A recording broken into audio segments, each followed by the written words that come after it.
மதுரையை பற்றி பல புராண கதைகள் உண்டு. மதுராபுரி என்றால் மதுரையை குறிக்கிறது என்று மெகஸ்தனீஸ் தனது குறிப்புகளில் குறிப்பிட்டுள்ளார்.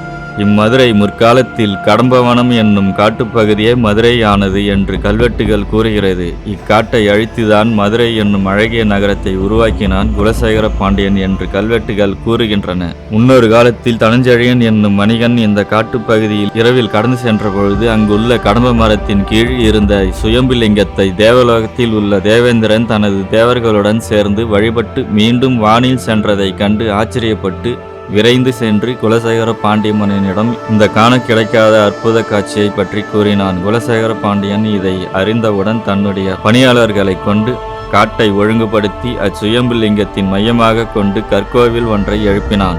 அப்பொழுது சிவபெருமான் தோன்றி தன் சடமுடியிலிருந்து வந்த அமுத துளி வழிந்தோடியதால் அப்பகுதி மதுரம் என்று அழைக்கப்பட்டு பிற்காலத்தில் மதுரை ஆனது.